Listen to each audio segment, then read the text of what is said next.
Welcome, everybody. Thanks for coming. How's everybody doing today? Everybody doing okay? Say yeah. Yeah. All right. Oh, wow. I love it. Friday afternoon. You know, this is the last thing standing between you and the weekend. I'll just leave it at that, okay? All right, good. So exciting. We get to talk about sales, because that's always everybody's sort of favorite subject. Everybody loves sales, don't you? We love sales. If you love sales, say yes. Yes. Wasn't as enthusiastic, I can tell right now. All right, so that's fantastic. I'm not completely surprised. You know, this is sort of the look when I start talking about sales. This is the look I get, so I'm sort of replicating that look. Adi asked me if I could do that look again. I don't think. I was just one moment in time, caught forever, frozen in time, that look. So we won't try that again. What I'm really going to do today is talk to you about how to really professionally assist people in making great buying decisions. Because everybody loves to buy. You all love to buy, and everybody in general loves to buy. Would you agree? Yes. Yeah. I love to buy. Yeah, see, everybody loves to buy, right? I mean, just look around at these beautiful clothing you're all wearing, and look out in the parking lot, all these nice cars. Everybody loves to buy, but nobody likes to be sold, right? So if we can, you know, start thinking about ourselves as professionally assisting people to make great buying decisions, it begins to shift the way we think about it a little bit. And we're going to talk about that more as we get into it. So just thinking about what you are really choosing to learn today from this seminar, just to sort of speed things up a little bit, I put a couple of the ones up here that I hear all the time. I want to learn how to close more leads. I want to be able to shorten the whole sales cycle. I want to be able to get more repeat business, and I want to increase my average dollar sale. Does that all sound like stuff we want to do, right? Okay, so what would you add to that? Anything else come to mind that's missing for you? What would you add to that list that you'd really like to get out of this seminar, or over time really get better at? What would you add to the list? Yeah, go ahead. Just connect with the people. Connect more with people. Okay, all right. With your customers, clients. Okay, all right, good. So deeper connections with customers, that's a good one. How do we do that? So as a part of the sales process. Anything else? Well, here's a couple of other ones that I get all the time, right? I really want to learn how to handle objections, because that's something that, you know, you're concerned about, even in the sales process. Oh, I hope they don't ask me about the price thing. And, you know, I mean, we already were like anticipating, you know, I hope they don't ask that one, you know, right? We hear what the objections are people ask, and we're just sort of fearful of it. So how do you really handle that? You know, how do you know if you have a sales team, how do I know if any of them are productive? Or how do I know if I'm really being productive if you're the salesperson, right? I mean, how do you really do that? How do I get my entrenched competitors fired without saying anything bad about them? Right? There's actually some great techniques around how to do that. Think about industries where, like, there's already one of those in every business. What would be some examples? Like if you were selling blank, they already have one of those. What would be an example? Apple computer. All right, computers. All right, so they already have computers. So they have a computer service. So if you're a computer service guy or gal, right, well, you know they already have one. You're going to have to get their guy fired, right? You know, websites. Almost everybody has a website design, right? So if you're selling websites and you want to be their website provider, there's somebody there, an incumbent, that you got to get them to replace. You know, and they've known him. You know, he's my buddy from high school, and I know him at church. I mean, this stuff I hear, right? Doesn't matter he's doing a lousy job. He's my friend, you know, right? Some of that. Everybody has insurance. Everybody has a financial advisor. Everybody has a bank, right? So there's a lot of things like that where the key is they're not out looking for something new. They got somebody that they're sort of comfortable with. How do I deal with that? That's another common question. And how do I really hire better staff people?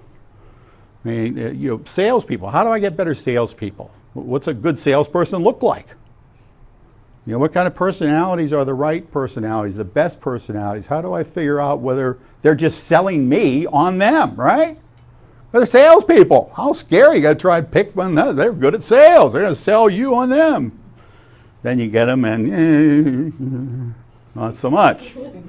Can't figure out what the hell they're doing all day, right? I mean, this is the common stuff I hear about all the time. So we're not going to be able to cover all of this, but I'm just trying to get your thinking about this whole category of sales, because we have an hour together.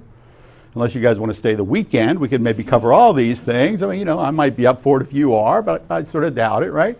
So one of the things I just want to get started with right off the bat, and those of you who are clients of ours and hanging out with us, you've seen this model, but it's so important to sort of understand.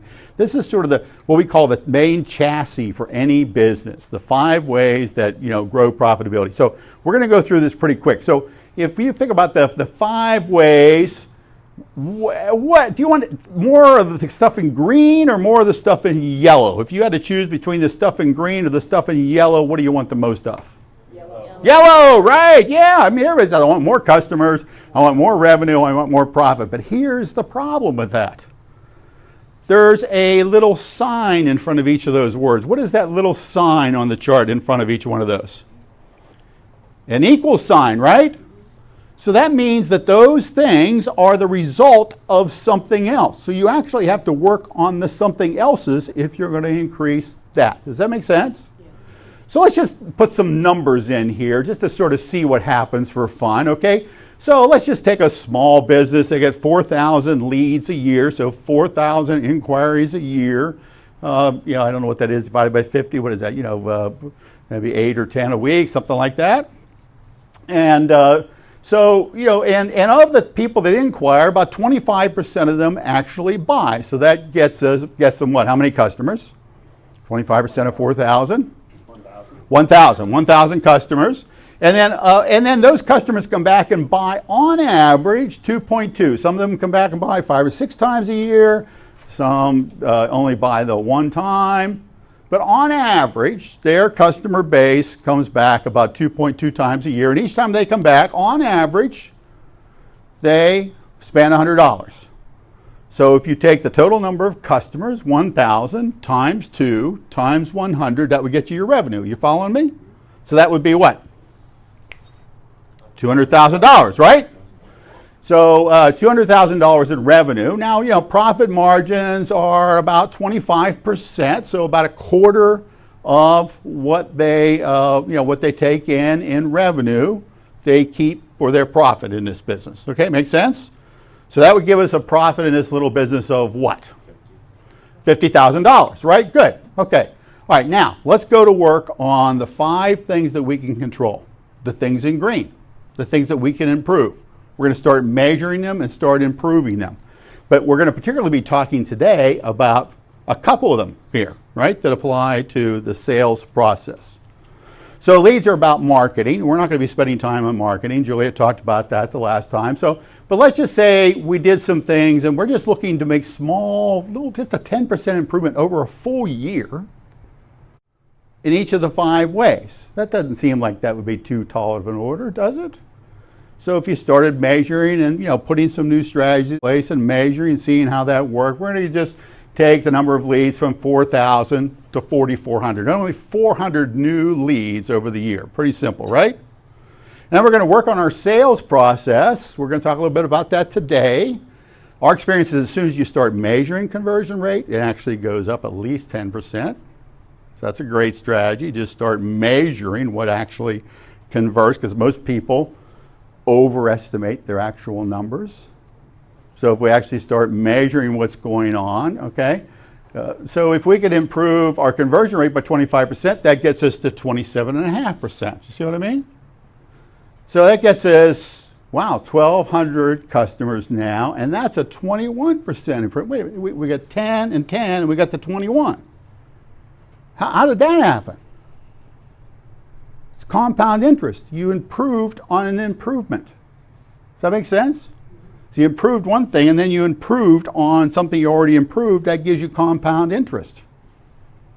Ben Franklin said compound interest was like the greatest mathematical discovery of mankind. I liked old Ben. He was pretty cool. I think we put him on some bill or something we carry in our pockets, right? So pretty cool. Like Benjamin, as they call him, right? Yeah. He got a pretty prominent position, and I'm just saying, So then, number of transactions. So let's get people to come back just a little more often, right? So if we could improve that from an average of twice a year to just 2.2 times a year, and then we increased our average dollar sale to 110. We might raise prices. That's a pretty simple thing to do, but I could improve your average dollar sale tomorrow by 10%. You might want to write a note. Increase all prices by 10%. Okay, that's it. Okay, and immediately your average dollar sale would go up by how much? 10%. Oh yeah, that's brilliant, brilliant, great thinking. Yes, that's perfect. Right on. Yeah, that's all you need to do. So I mean, we usually with our clients we do this like right away, and sometimes a couple of times. You know who the biggest person that's afraid and resistant to raising the prices?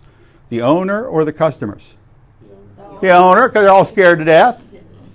You know, I mean, I did this with Sam Seltzer's Steakhouse when I was coaching that chain, and Harold Seltzer, the owner, was just, oh my God, it just took me months to convince him to raise his prices. And then, you know, a couple of weeks later, I'm saying, well, how many people complained? I mean, what happened with your numbers? You know, well, the numbers actually went up, and nobody complained. I said, let's do it again. It's all no for it. I mean, you know, so we trained all the staff on how to explain it, and because he just knew he was going to get a lot of objections this time. So a week later, I'm like, Harold, you know how to go? You know, get a lot of objections. Shut up, he says to me. I sort of assumed that I knew what the answer was there, right? I mean, seriously, thinking about increasing your prices, it's easy to get this improved. So now, what happened to our revenues? Folks, that's a 46% improvement. Now, if we could improve, first of all, we raised our prices. Are we going to improve our profit margins right away? Yeah, it's like a twofer. Okay, so if we improved that by 10%. Wow. That's a 61%. Okay, now we're focusing today on what? Sales. Sales, thank you. So, where is sales on this? Conversion rate, so that's the first place you see it, right? Is there any place else? Yeah, getting people to come back and buy again, right? So number of transactions. So again, it's like a twofer. Improve your sales process and your systems, what we're going to talk about today, and you get an improvement to 2 of the 5 ways. So just for fun, I mean, you know, this is a 25% conversion rate. I mean, are you kidding me? You're out there spending all this money for leads, and 3/4 of them aren't doing business with you. That would be a pretty low number for most of our experience.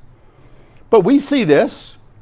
Yet usually the business owners, by the way, tell me it's 50 or 60%. And I'm really cool. Wow, you're doing great. Would it be okay if we measured that? Oh yeah, sure, good idea.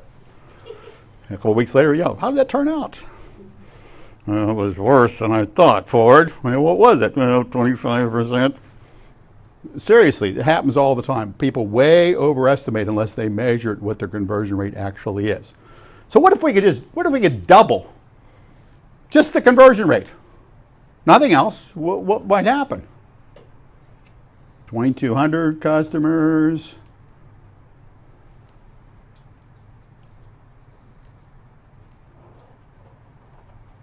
Holy OMG, right? But you said there was another one of the 5 ways that was also related to sales, which was transactions. So we got really focused on sales. I love that word focus, right? We really focus. You know, we have this book that we wrote, OMG, WTF. Of course, WTF stands for what's the focus? Thank you very much. And won't there be any confusion? You know, it's right before the weekend. I don't want people getting too crazy here, right? So what's the focus is what that stands for, just to be clear, all right? So what if we could actually double the transactions and the conversion rate? Now what just happened in this business? It's a lot of work, but it's a good business. Would it be that hard to double those 2 things in a year? I mean, what do you think? Would it be that hard? Do you think we've seen that work and do? Yeah, a lot. It's about what are you going to focus on. So this whole discussion of sales, I just want to put it in the proper context for you. I mean, this is a key thing. I mean, we talked before about how important it is to understand your financials, and I'm not backing away from that position.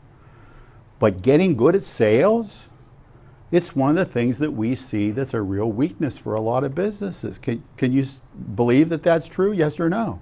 Yes. Yeah. Because it's just something about, ooh, sales. They get these looks on their face, weird looks.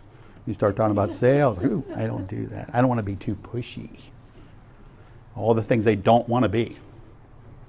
I know it doesn't apply to any of you. I'm just saying, just in case. Give you some insight. All right, so here's the thing I want to ask you to do. Just quickly at your place.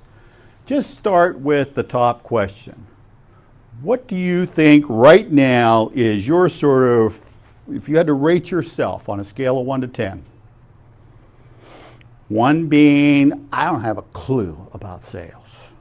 I mean, maybe I kind of do it, but not on purpose, okay? If I accidentally sell something, that's fine, but I just don't like that. I don't know anything about it, never studied it. Or, actually, I'm a top performer. I mean, I know my numbers. I coach other people on sales. I'm the bomb when it comes to sales. That's one of my real strengths.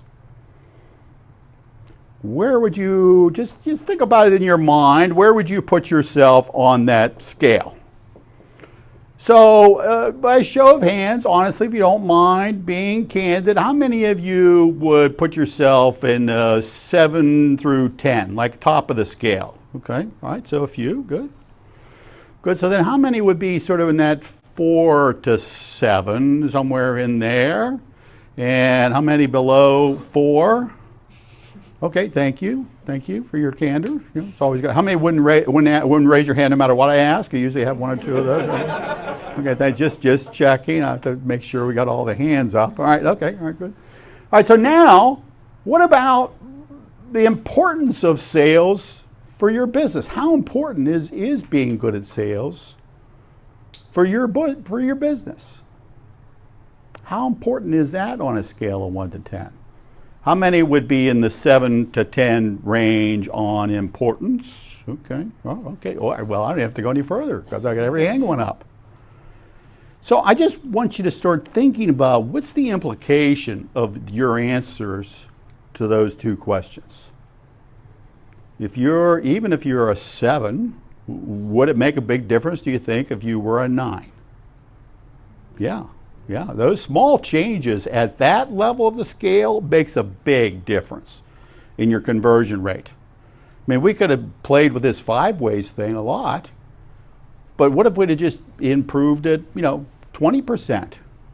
I mean, I doubled it, but if you went to 50%, could you see there would be a big impact, particularly if you could also, sales is a lot about increasing number of transactions as well, right? So somebody's bought from you, getting to buy again is still the sales process, helping them understand that it's a good idea to come back and buy from you. Is everybody with me so far? I'll say yes? Yes. Okay, great.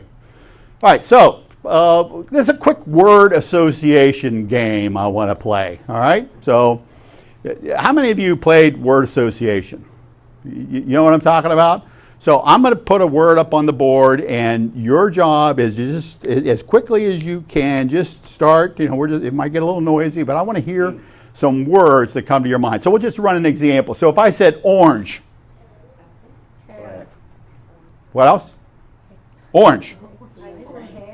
Hair. Hair. Orange. What? I mean, there's a fruit called that, I think. I don't know. Has anybody thought about that, right? So there's like, fruit, or good to eat, Florida oranges, or okay. I mean, this is a rough crowd. I can see that right now. So, all right. So let's try something that's a little more germane to our discussion table. Would that be okay? Now that you've had this great warm up with the orange one, what I was thinking, her shirt, you could have said, right? So yeah, right. Yeah. Orange blossom, dude. I mean, what? Well, man, I can't believe you didn't say that, right? Okay, all right, so here's the word I want to hear. We're going to get some reaction. Salesperson. What do you think of? Salesperson, what do you think of? Personal. Personal, what else? Outgoing. Outgoing, what else? Salesperson. Car sales. Pardon me? Customer service. Customer service, what did you say? I was thinking cars. Okay, cars. Okay, pushy. Yeah, what else? Dedicated. Dedicated. Helpful. Helpful. Relatable. Relatable. Okay, so we get a lot of positive words, which is fine, but I mean, we got a couple of the other ones that I usually hear. What did you think of when I said salesperson? Person. Personal. Okay, that's right. You told me that. Right. Yeah, so pushy, sleazy, manipulative, right? I mean, we all know this is, and those are all things that we don't want to be, right? It's all, I don't want to be too pushy. I don't want them to think I'm being pushy. Do they need your product or not? Right? But it's this belief we have about what salespeople could be and what we don't want to be that can sometimes hold us back. All right, here's another one. You ready? Your customer. Your customers. Wants to buy. Wants to buy. What else? Your customers. What comes to mind? Needs help. Needs help. What else do you think of? Money. Okay. Profit. Profit. Needs to be educated. Needs to be educated. What else? One. Ready? Ready? Okay. One something back here. Needs. Right. All right, here's the last one. Your product or service. What do you think of? Excellent. Yeah, right. Yeah, no problem getting that out, right? Did you notice that? Right? What else? What do you think of? Your product or service? A secret. Hmm? A secret. Okay. Your product and service. What else? Necessity. Necessity. Okay. All right, great. I mean, are you noticing the lesson here? Okay, because word association brings out sort of top of mind. You guys don't know each other, so everybody's just being a little bit shy about just throwing their stuff out on the table. But, I've done this so many times. You sort of see the same pattern. Now, you get a lot of salespeople in the room, they're going to say all this positive stuff about salespeople, but most people don't. And most sales owners don't really think positively about sales. It's like something they would like to have somebody else have to do, because they just don't find it fun, because people reject me and they hang up and they won't talk to me and they won't call me back, and right? I hate that. So it's beginning to sort of notice, because here's the quickest way to improve sales, absolute quickest way by far to improve sales, and that's by changing your mindset, how you think, and who you are being when you're in the sales process. Now, here's some interesting research. Your brain on positive. In other words, in a positive mood, having positive thoughts, not in a place where you're worrying and fussing and anxious about how things are going to go and imagining all the negative things that could happen, everything that has happened, looking at it from a negative perspective. This is getting your brain on positive. Increases sales by 37%. Increases productivity by 31%. And creativity, how important is that to the sales process, right? 300% higher. Now, how could that be? What might explain that? Anybody have any wild guesses? What could explain that difference?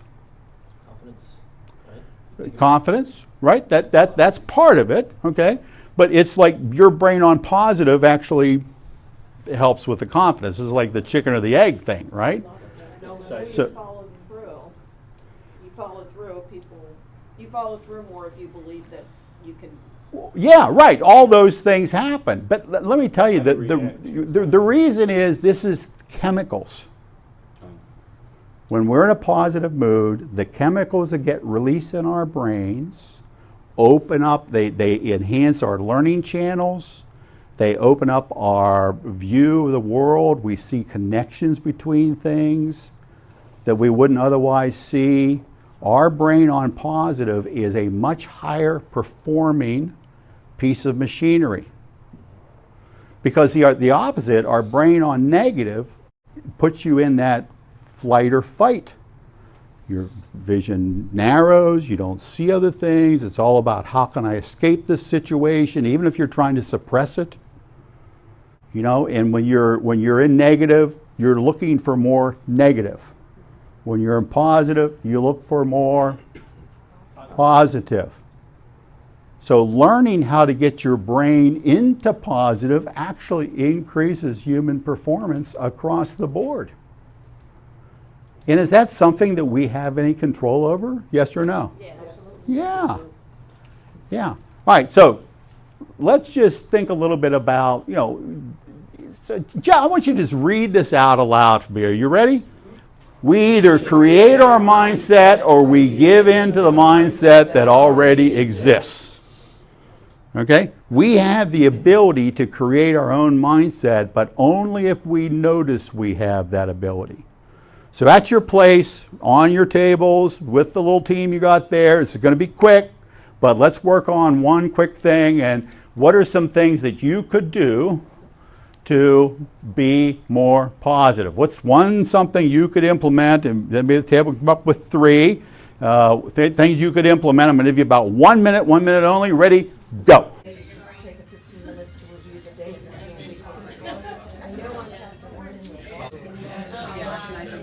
Little things that normally would bother you. Okay, 15 seconds. Just reassess yourself. Visualization, I think, too.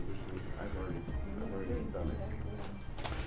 Okay, let's wrap it up there. One from this table. Eli, what was the number 1 that you thought from the table discussion? I think they're all good, but I said speak positively about your day and about yourself. Okay, good. Yeah, to yourself and to others, right? So most importantly, to yourself first. You ever noticed you talk to yourself constantly? Yeah, okay. And if you're wondering what I'm talking about, it's that one that just said, what's he talking about? It's that voice, right? That just said that, right? So, right. So how about back here? What's something? That's a great one, Eli. What's one something? Okay, good. Well, you're the leader. You're obviously the leader, right? Recognize the negative thoughts and then replace them as soon as you have it with a positive thought. Awesome. That's a great strategy. That strategy is called reappraisal. And it's been studied and shown to be extremely effective. So you just change the story. Somebody says, whatever. Okay, so you could get angry and you're about to tell yourself a story about how rude that was, and it was just a word. I mean, but it's what they really meant when they said that. Right, so that's the story, right? Or you could say, well, geez, Ada must, she's a good person. She's probably just having a bad day. Hey, I'll circle around later and see if I can't, cheer her up and see how she's doing, right? That could be a different way of telling that same story to your all's point, which is a great one. And that learning how to notice that and reappraise will switch it. So that's really good. How about at this table? Well, your whole day is not perfect. There are little things that can get to you and bother you, and you just gotta kind of block those. Not block them out, but maybe don't let it bother you. Good. Yeah. Right. And again, reappraisal is great. Looking for the positive. So just take a pause and say, well, I'm really not happy about what just happened. But earlier this morning, these 3 good things happened, and Ada was really nice, even though she said whatever. Later, she was nice, and so it was all good, right? It's like noticing positives to balance the negatives is another great technique. How about at this table? Who? We mentioned about affirmations, daily affirmations Yes. in the mornings. Yeah. Even doing a daily day of what you're going to do throughout the day, holding yourself accountable, and then reassessing it at the end of the day, taking time out to woosah from life's crazy moments. Yeah, meditation, prayer, any of those things, taking quiet moments, thinking about positive things. How about just smiling at people and being nice? It actually helps you, and does it help others, yes or no? Yeah, I mean, how hard is it to just smile, for God's sake? Just smile at people, right? They'll like you, acknowledge people, nod, hold a door open for somebody. All those little random acts of kindness are great for you. Not to mention the other person appreciates it, but they help you keep yourself in a positive frame of mind. Does that make sense? And you get great benefits if you keep yourself in a positive mindset and work on doing that. All right? So good.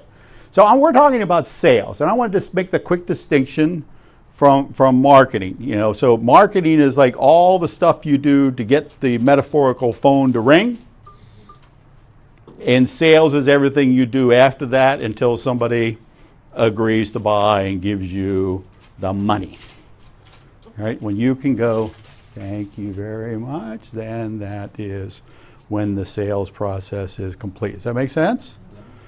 All right, so great. So here's one of the keys, first keys that I want to leave you with, and I'm going to give you 5, but here's one of the first keys is to track. And we talked about this in the 5 ways. So keep track of, have a dashboard, know your numbers. And if you're, you know, and if this is not required by your boss or you're the boss, still keep track of your numbers because you'll see the trends. And, you know, what would be just quickly, what are a couple of numbers that it might be a good idea to keep track of? We've already mentioned one, which was? Right, leads is a good idea to keep track of that, but in the sales process. Yes, number of transactions, what else? Starts with a C. Conversion rate, thank you very much. Yeah, so every time I have a possibility to close, what percentage of the time do I close? And then track that over time. Are there certain sales activities? What would be a sales activity that you would need to do? What are sales activities? Phone calls? Yeah, phone calls, so prospecting calls, right? Do you need to do some prospecting calls to get some leads in most sales processes, yes or no? Yeah. All right, what if you don't even have to do prospecting calls? Do you get leads and then you have to call people back, yes or no? Yeah. You have people somewhere in your sales funnel that are expecting you to follow up with them. Do you need to make a certain number of calls on those, yes or no? Yeah. Do you need to go out and visit a certain number of people? All right, so this is what I'm talking about, sales activity. So in a week, you know, and you might add, how much training am I going to do? How much role playing do I do? So I'm practicing my skills. This is all the stuff that top performing sales people do. I don't know why we'd want to mimic that, but I'm just thinking maybe. Okay? So you start measuring everything that you're doing. Anybody who wants to be a real professional at something, do they measure their statistics, yes or no? Yes. Yeah, do you know any professional athlete that doesn't know every statistic out the wazoo and so that they know what to work on? Right? Why do they do that? For fun? To get more money. Because it works. Okay, it's simple. It works. That stuff works. As soon as you start measuring something, you have a chance of making an improvement. If you don't measure something, you will never improve it. So you want to improve sales? Start measuring. And just see what you come up with. Lots of different ways. You want help with that? Talk to one of our coaches. We can give you lots of tools. Right, Eli? Yeah, Eli's working on that. All right, perfect, good, love it. All right, so here's number 2. Stay in touch with your existing database. We talked about transactions. I mean, so often we get these leads, we have a call, and maybe they're not ready to buy, or they say no, but no does not mean no forever. Just means no, not now. But if you never follow up with them, you have decided no forever. You follow me? Yep. So following up on leads, making sure you're timely, following up with people when you say you're going to, or ahead of when you say you're going to. This is critical. It does require discipline, but it's 6 times easier and less expensive to get people that have done business with you before to do business with you again. Anybody here want to do it easier or harder? I mean, you want to improve your sales, right? All right, so that must mean, right, that everybody in here could like work twice as hard in the next couple of weeks and put in twice the number of hours. How many could do that? You could work twice as hard, put twice the number of hours. Okay, God bless you. This is about working smarter, not harder. It's about wallet share, not market share. It's not about getting more people necessarily in the funnel. It's getting the right people in the funnel and converting them. 25 to 50% conversion rate, what happens to your numbers? Just changing that one thing and making modest improvement in others, right? It's like, OMG, right? What should you be focusing on? This is the stuff that is where the gold mine is. Key number 3, make sure you follow up very promptly. 68% of lost business is because of no follow-up. How many of you have experienced this in your own life? Like, somebody doesn't follow up with you and you think, damn, that's crazy. I was ready to go buy something and, I can't even get them to call me back. Oh, well, go somebody else, right? I mean, we all feel that way. So, and I'm sure that this never happens in your business, but just in case, we might want to take a look, okay? And just do some honest introspection. If you're the person and if you have a team, figure out some way that you could measure it. Because if you can measure it, you have a chance, at least, of improving. Does that make sense? Yep. Okay, good. Let's talk a little bit about some sales models, because there's a number of different ones. And for many of you, if you haven't really studied sales and sales processes, you may not notice that there's some different ways, like fundamental ways to approach sales. And there's really good science behind a lot of this. So we actually now know what works better in different circumstances. And I won't be able to review everything that's in the literature about this. Well, some of you did say you were going to stay the weekend, though, right? So this will be part 2, right? All right. So, but there's a couple I want to really focus on that you'll recognize. The first one is sort of a product-focused approach. This is more transactional, and this is where you're talking about features and benefits. Okay. I'm really interested in this name badge here, Greg, and so. Could you tell me why this name badge might be the one? You don't have to do this, but I'm looking for a TV. I'm looking for a VCR. I'm looking for this kind of a car. People want to know what are the features so they can see if that matches with what they want, right? But they mostly want to know what's the benefit. This is the biggest mistake made in this type of selling. Is that you explain the features and assume, since you assume that they know the benefit. The benefit asks the specific question, what's in it for me? Meaning the customer's question, what's in it for me? I don't care that you use granite countertops in every kitchen you install. But why do I care? See, granite countertops are a feature. What's the benefit of having granite countertops? You can cut on it, although most people don't, do they? No, I do. Yeah, because it's cool, because it's trendy, because it makes my kitchen look like I've arrived. Right? I mean, you can't redo my kitchen and not have granite countertops. That would just be wrong. Formica, ooh, yeah. Right? Equally functional, but you see, that's what's really in it for them. The fact that it's really, really hard and it's really, really heavy. Those are all features, right? That you could cut on it, because they're not going to, because they might scratch it, because it's all about how it looks. Are you getting me? So whatever your product or service is, when you're using this style of selling, and this style of selling tends to be, it's someplace shows up in almost every type of sales. Just make sure you're focusing on the benefits. What's in it for them? I mean, could McDonald's and Ruth Chris Steakhouse both be successful in the same marketplace? Yeah, in fact, you might even have lunch at McDonald's and Ruth Chris in the evening. It's possible, right? And they both sell beef. Well, at least McDonald's swears they do. And they have some billboards now telling them, so I'm going to give them the benefit of the doubt, so assuming they both sell beef, right? But it's completely different, isn't it? Because the benefit I'm looking for when I go buy one versus the other is completely different, right? It's not about the features. Otherwise, we'd all go to Ruth Chris Steakhouse maybe for every meal, or certainly very high end. But we don't do that because it takes too many resources to do that all the time. So there isn't as much benefit. It's the value proposition. Second is this sort of solutions, or what's sometimes called consultative based.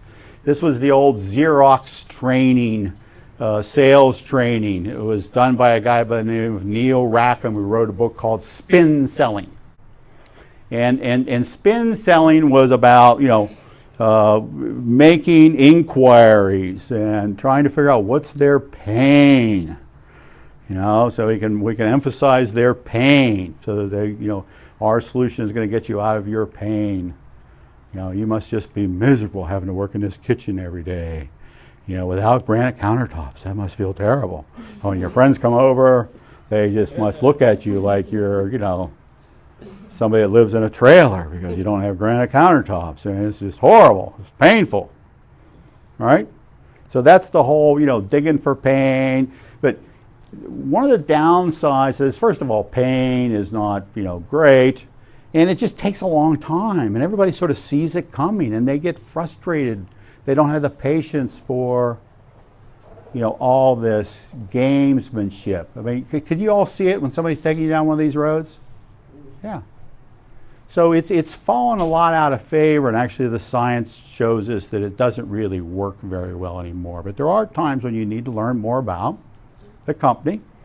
But you go in and start asking people a lot of questions. This was designed in the 70s, and now today they're going to say what?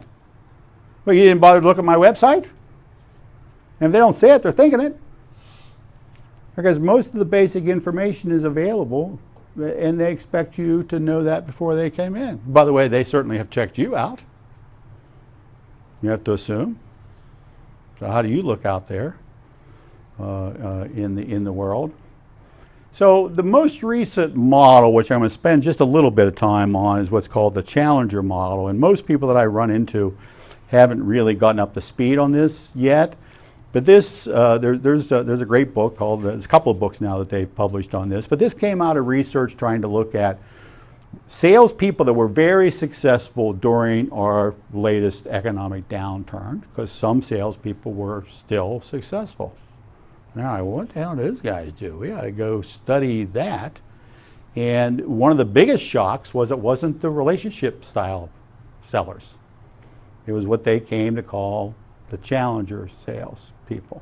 And I'm just going to give you a little bit of an overview. If this is something you're interested in, it would apply to a lot of your situations and something that you ought to seek some more knowledge about. So here's the three components of the challenger. First of all, it teaches for differentiation. It teaches potential customers how to make a good decision. What are the factors that they should know? And it does it in a true consultative type model. Secondly, it tailors the message.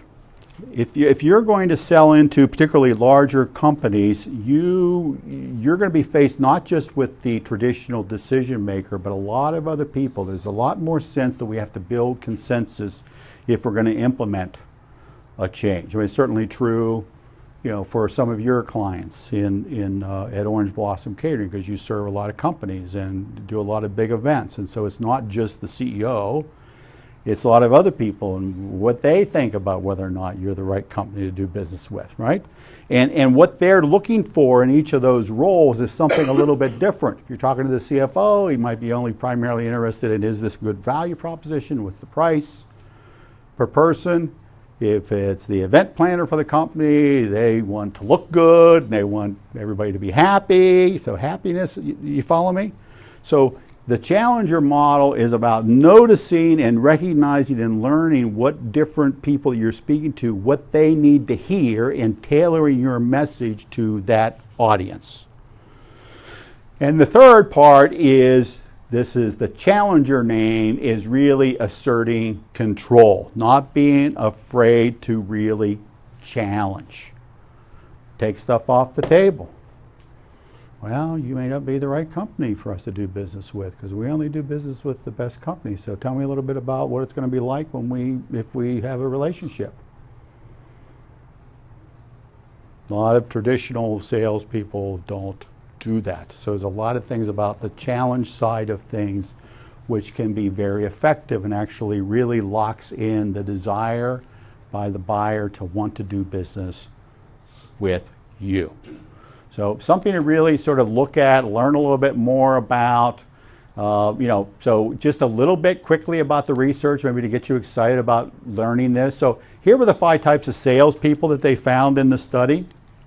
It was a nationwide study with some of the top salespeople in the U.S., the top companies.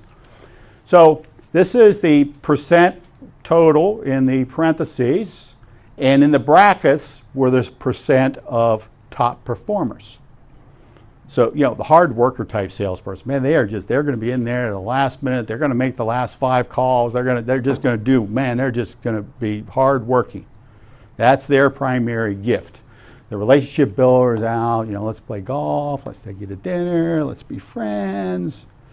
Right? They're all about relationship building, which is what people thought was the real leading until this research came out. That was the biggest shock, is that the relationship people were not the winners. And then you have the sort of reactive problem solver. So, when somebody calls in, they're just all over and they're going to get a solution right away. And they just, those, and for inside sales, that's a lot of what you get in inside sales. And you can see pretty good numbers there. The lone wolf is that guy that he won't follow any of your procedures, but he's just out there on his own, but, about ready to fire him, and then he brings in, a couple $1 million worth of business. And you're like, I hate that guy, but he seems to get stuff done, right? That's the lone wolf, and some of those people can be really successful, but nobody really knows why, because they won't talk to anybody. They just, they don't have an interest in talking to anybody. They're just out there. And then there's the challenger, and look at the percent of top performers, 39%. And if you look at even more complicated sales, this number goes up dramatically, okay? So if it's a more complicated sale, technical, think anything that has more technical components to it, they are the huge winners, the people that follow this challenger model. And here's the other big thing, is that it really drives loyalty. When you look at what contributes to sales loyalty, not only 9% is based on the price, 19% on the product or service, 19% on the brand, 53% is on the sales experience.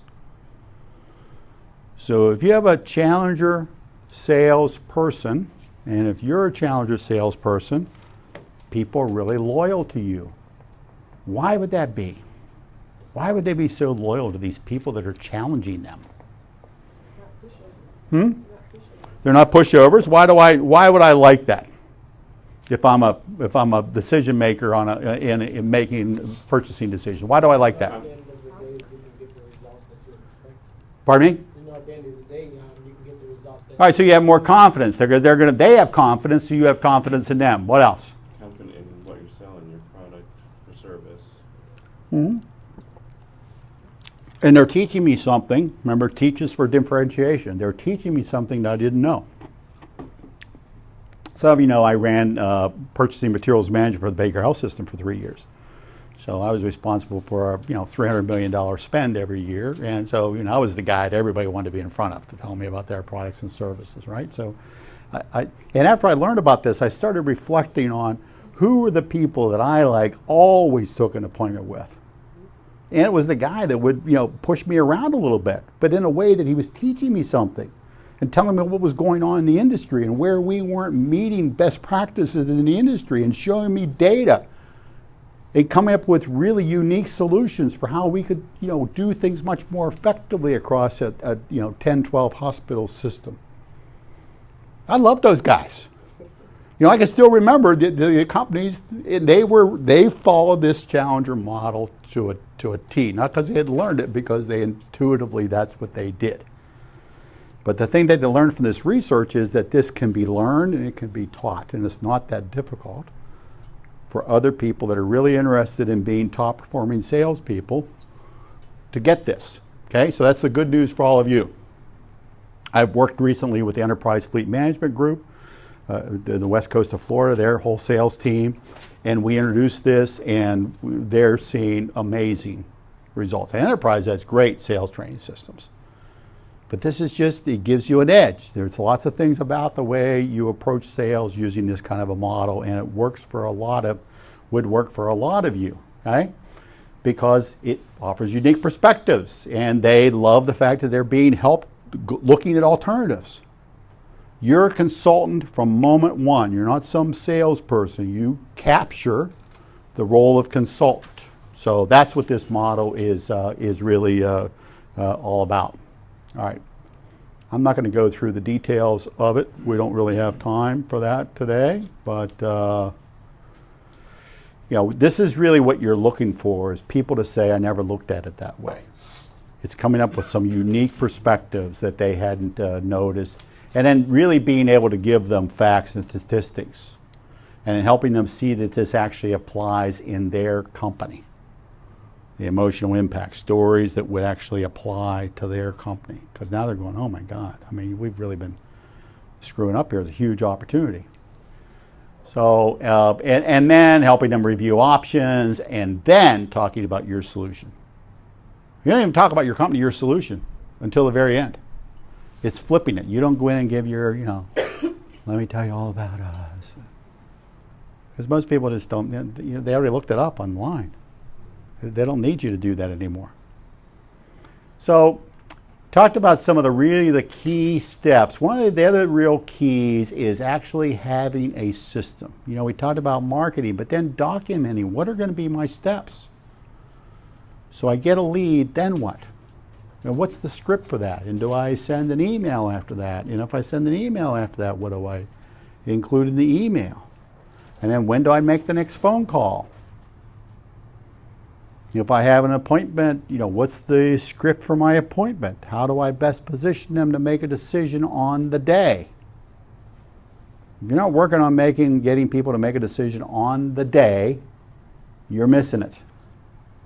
So on the day of the appointment, how do you get them to do that? And then seeking accountability. I don't know any top performing salesperson that doesn't have a coach, either inside their company or externally. And this is not necessarily a promotion of Action Coach, although we do this work for a lot of companies. But this is about where could you get accountability? And if it's not from a professional coach, who could be role-playing with you? Even people I'm coaching, they're expected to role-play 10 or 12 times a week. I'm there every 2 weeks. But during the week, they need to get role-play partners and practice this stuff. Get them to throw objections at them. Well, this price is just way too high. How do you deal with that? All that stuff that comes up. So where are you practicing and trying things out and seeing how that feels and works? He's somebody who will be your unreasonable friend. That's okay. That was pretty good. Yeah. No, that kind of sucked. I mean, here were a couple of things. But they're doing it out of caring for you. You see what I mean? That's the unreasonable friend that won't listen to your excuse. Well, I'm just too tired to. No, you're doing it. Yeah, that one in the doorway did that to me a couple times. That, by the way, led to big sales, and she never lets me forget it. But I have to give her props for that. So, all right, was this valuable today? Yes or no?